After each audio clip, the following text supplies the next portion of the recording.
Greetings, nobles and friends. What an eventful and rewarding time it has been since my last podcast update. There is so much to share. From the formation of the Western Melbourne Shrine Club to the visit of the Imperial Potentate and First Lady to New South Wales, our recent stated meetings and the unforgettable experience of the 151st Imperial Session in Atlanta, Georgia, where we were officially granted our full charter on Monday the 30th of June. I'm pleased to report that we now proudly have 9 shrine clubs in 4 states across Australia. Our membership currently stands at 323 registered nobles and continues to grow steadily thanks to your hard work. Sadly, we've lost 2 nobles this year. The Black Camel has visited our oasis, and nobles Ernesto Rivera of Queensland and Christopher Redmond of Victoria have crossed the silent sands. May their memories be a blessing and their deeds never forgotten.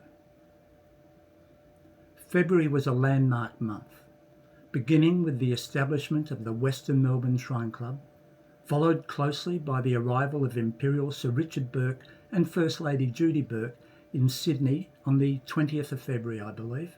They spent 6 days with us, during which we hosted our first stated meeting of 2025 at the Sydney Masonic Centre, followed by a ceremonial for new nobles.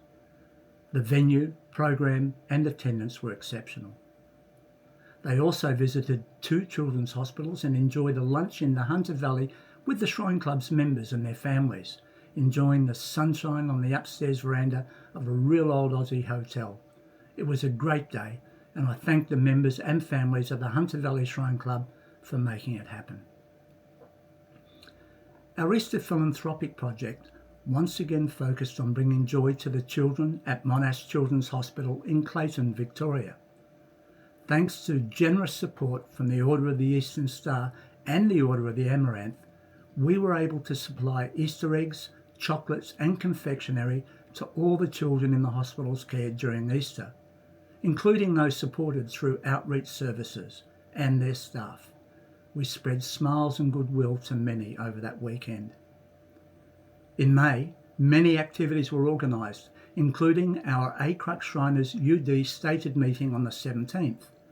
This was followed by a trip to Western Australia by myself, Lady Lorraine, Nobles Les Dykes and Nick Clifton, all to attend the Perth Shrine Club ceremonial on the 24th. We then flew back to Melbourne for the Western Melbourne Shrine Club meeting on the 31st. In June, we made a brief trip to Adelaide for lunch and fellowship with our nobles and their families in Glenelg, a beautiful little town on the water, just outside Adelaide. Accompanying me again were Nobles Les Dykes, our Chief Raban, and Nick Clifton, our Oriental Guide. We had a wonderful time and were pleased to present shrine certificates and dues cards to all the nobles. A very special thanks must go to Noble Sariel Panito for organising the event and also for picking us up and taking us to the airport.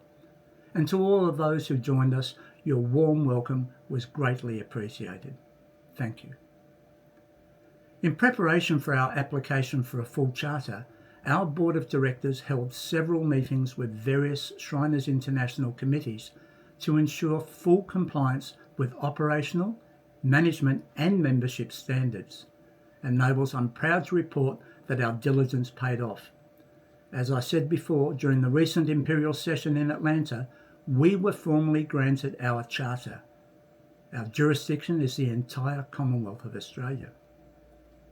Joining me in Atlanta were Nobles Nicholas Clifton, our Oriental Guide, Noble George Huff, who's an associate member from Lebanon, Missouri.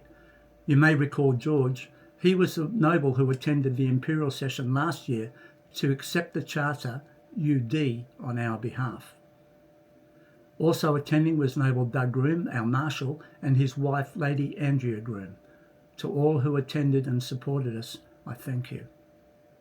It was an extraordinary experience. It was filled with camaraderie, celebration, and lasting connections with nobles from many temples, including several international ones.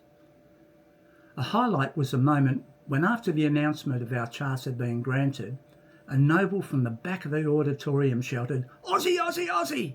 And this was met by thunderous applause and a standing ovation from over 1,500 attendees. It was a truly humbling moment. The week in Atlanta was absolutely chock-a-block. It was packed. On Friday, we had the sign-ins and welcomes. We had 5 official sessions held over 2.5 days. That was on Monday to Wednesday. But on the weekend, it featured everything from Harley rides and pub crawls to evening entertainment in ballrooms. There were hospitality rooms hosted by various temples and clubs, a busy marketplace of shrine and Masonic merchandise, and even tours of a Shriners Children's Hospital, which made the trip unforgettable for many. The Imperial Session Parade through downtown Atlanta was a personal highlight of mine.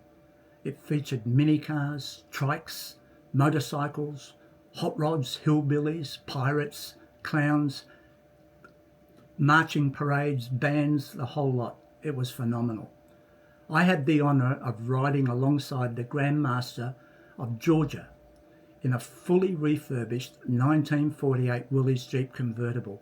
We were waving and laughing with thousands of people lining the streets.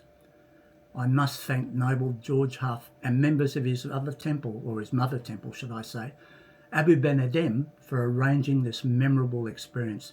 Thank you, George, and thank you to your members. The following day, we met with the Potentate and Divan members of Azan Shriners. That's a temple in Melbourne, Florida. Now, I'd known of them for years, and it was just wonderful that we actually finally got to connect. And we're now exploring a twinning relationship. 2 temples from 2 Melbournes in 2 different hemispheres. An exciting project we'll pursue with enthusiasm. Since returning home, the real work has begun. We now need to form committees, pass our bylaws, implement training programs for secretaries, and manage the daily operations of the temple. We are very fortunate that Shriners International stands ready to assist us, especially as we continue to develop and grow. Nobles, our next stated meeting will take place in Brisbane on Saturday the 22nd of November. Nobles and friends, that's enough from me for now. My intent was purely to update you and thank each and every one of you for your dedication and fellowship. We could not have reached this pivotal point without your support. Together we've made history. We've established the first shrine temple in Australia and the southernmost temple in the world. But now the work truly begins. Fun, fellowship and philanthropy all working together for one great outcome. Nobles, remember our motto. It's all for the kids. Thank you.